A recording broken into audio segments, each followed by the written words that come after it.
Assalamualaikum warahmatullahi wabarakatuh. Perkenalkan, nama saya Wilisa Apriana, Prodi S1 Kebidanan Stika Sersi Mataram. Di sini saya akan menjelaskan tentang masalah kesehatan mental pada kehamilan.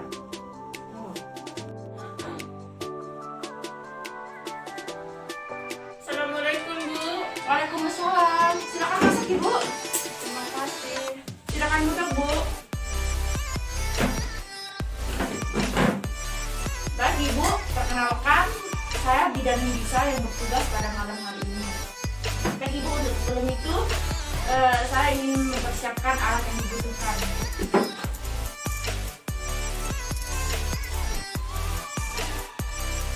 Baik Ibu, sebelum saya melakukan tindakan, saya ingin menjaga privasi Ibu dulu ya. Permisi ya Bu.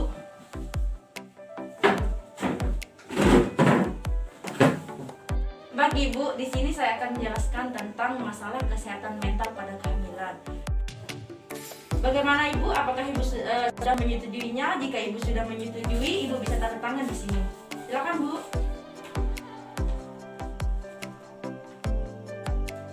Terima kasih ya Bu.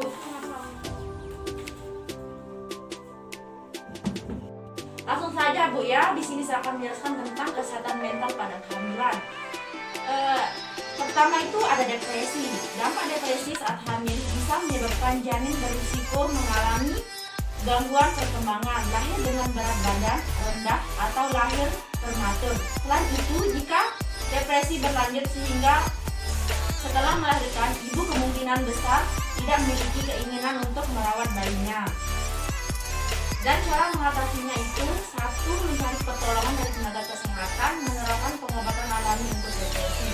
Untuk mendukung kerja obat dan psikoterapi, Bumil juga bisa melakukan beberapa hal yang dapat membantu meninggalkan gejala depresi saat hamil. Di antaranya adalah istirahat yang cukup, usahakan untuk tidur yang cukup dan teratur setiap harinya. Kurang tidur dapat menurunkan kemampuan Bumil untuk menghadapi stres, sehingga Bumil lebih rentan mengalami gejala depresi. Nah, selanjutnya itu olahraga ringan. Latihan fisik selama kehamilan diketahui mampu meningkatkan kadar hormon serotonin, hormon bahagia, dan menurunkan hormon kortisol atau hormon stres. Selanjutnya, konsumsi makanan sehat dan bergizi seimbang. Cara lain yang bisa Bumil lakukan untuk meringankan depresi saat hamil adalah mengonsumsi makanan sehat dan bergizi seimbang. Lemak omega 3. Asam lemak omega 3 juga bisa digunakan sebagai mood booster alami dan bisa membantu meringankan gejala depresi saat hamil. Selanjutnya itu panic disorder atau kepanikan kecemasan berlebihan. Gangguan yang dapat muncul saat masa kehamilan meskipun wanita disebut tidak memiliki riwayat pernah menderita panic disorder.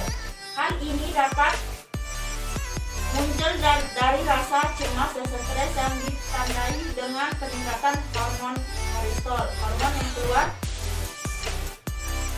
ketika Anda merasa cemas. Jika tidak ditangani, peningkatan kortisol dapat mempengaruhi perkembangan janin dalam kandungan. Penanganan tanpa obat dapat dilakukan dengan cara terapi perilaku kognitif dan suportif, menerapkan teknik relaksasi,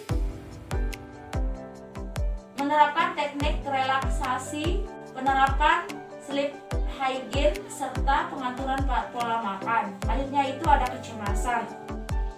Kecemasan adalah hal yang biasanya terjadi menjelang persalinan. Ibu hamil yang menantikan proses kelahiran pertama kali biasanya akan mulai gugup dan cemas. Dia tidak berhenti memikirkan hal-hal yang menurutnya berbahaya. Mengatasi kecemasan ini, maka dukungan dari orang terdekat, suami atau keluarga benar-benar dibutuhkan. Cara menghilangkan kecemasan ini efektif mendengar pengalaman yang menegangkan akan lebih baik. Bagaimanapun juga, seringkali ibu yang akan melahirkan justru terpapar oleh informasi-informasi yang semakin membuatnya insomnia. Insomnia adalah keadaan sulit tidur atau penurunan kualitas tidur pada malam hari. Selama masa kehamilan, tak jarang perempuan akan kesulitan tidur. Jika sudah tertidur, kadang kala terbangun berkali-kali di malam hari dan kesulitan untuk kembali tidur lagi. Cara mengatasi insomnia selama kehamilan: ubah posisi tidur hingga menemukan letak yang paling nyaman. Posisi tidur yang direkomendasikan menyamping jika bisa hindari tidur terlentang. Tata ruang kamar dibuat nyaman seperti mengurangi pencahayaan, mengatur temperatur di ruang tidur, hingga memutar lagu lembut untuk memudahkan terlelap. Lakukan teknik relaksasi tertentu agar dapat tenang dan memudahkan untuk tidur. Jika sulit tidur, jangan paksakan, bangun sejenak, baca buku, makan sedikit cemilan atau minum susu hangat. Olahraga dengan teratur dapat membantu tidur nyenyak di malam hari. Jika ada kesempatan tidur siang, ibu hamil dapat beristirahat sejenak. Namun tidur siang terlalu lama biasanya akan mengganggu kualitas tidur pada malam hari. Selanjutnya itu ada malu. Perasaan malu atau bersalah. Faktor penyebab terjadinya perasaan malu atau bersalah pada ibu hamil ialah dikarenakan adanya keinginan ibu hamil untuk menghapus peristiwa yang pernah terjadi dan berusaha mengulang kembali masa lampaunya. Ciri ibu hamil yang mengalami perasaan malu atau bersalah ialah sulit mengampuni diri sendiri, memandang bahwa perubahan fisik dan bentuk tubuh sebagai bentuk hukuman dari Allah Subhanahu wa Ta'ala. Sikap meremehkan orang lain, suka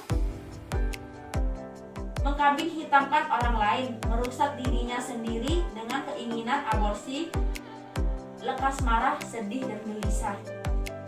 Selanjutnya itu ada perasaan tidak berarti. Abandonment adalah perasaan tidak berarti dan dikesampingkan sesaat setelah persalinan. Ibu merasa menjadi pusat karena semua orang menyalahkan keadaan dan kesehatannya. Beberapa jam setelah itu, perhatian orang-orang di sekitar mulai ke bayi dan ibu merasa cemburu kepada bayi. Saat pulang ke rumah, ayah akan merasakan hal yang sama dengan ibu karena ibu lebih fokus pada bayi.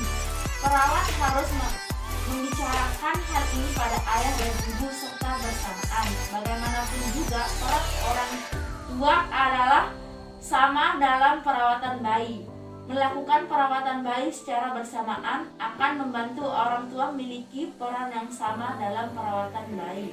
Hanya itu ada perasaan kecewa. Ciri-ciri perasaan kecewa yaitu putus asa, merasa tidak berarti, berusaha untuk melarikan diri dari realita kehidupan, sering merasa sedih dan lesu, bersikap masa bodoh, tidak mau berkomunikasi, tidak terlibat pada hal-hal spiritual, merasa dikucilkan sehingga tidak menerima diri sangat sosial. Faktor-faktor penyebab perasaan kecewa pada ibu hamil adalah satu sikap baik itu tindakan suami atau keluarga besarnya yang dianggap kurang menyenangkan. Yang kedua itu tindakan suami yang dinilai kasar. Yang ketiga, sikap suami yang temperamental. Yang keempat, tidak kekerasan rumah tangga. Yang kelima, hilangnya kepercayaan kepada suami, misalnya akibat perbuatan selingkuh suami. Yang keenam, tidak menginginkan kelahiran anak. Dan yang terakhir, kehilangan kepercayaan kepada Tuhan sebagai akibat stereotip bahwa dirinya sebagai orang yang kurang memperhatikan Tuhan. Tanpa penanganan yang tepat, tekanan batin dapat menyebabkan seseorang mengalami gangguan mental seperti depresi dan gangguan cemas. Jika tidak ditangani, kondisi ini berpotensi menimbulkan perilaku yang membahayakan diri, misalnya percobaan bunuh diri. Bagaimana Ibu dengan penjelasan saya? Apakah Ibu mengerti atau ada yang perlu ditanyakan lagi? Sudah, terima kasih. Baik Ibu, mungkin cuma itu yang dapat saya jelaskan. Sebelumnya saya akan komunikasi dulu ya Ibu.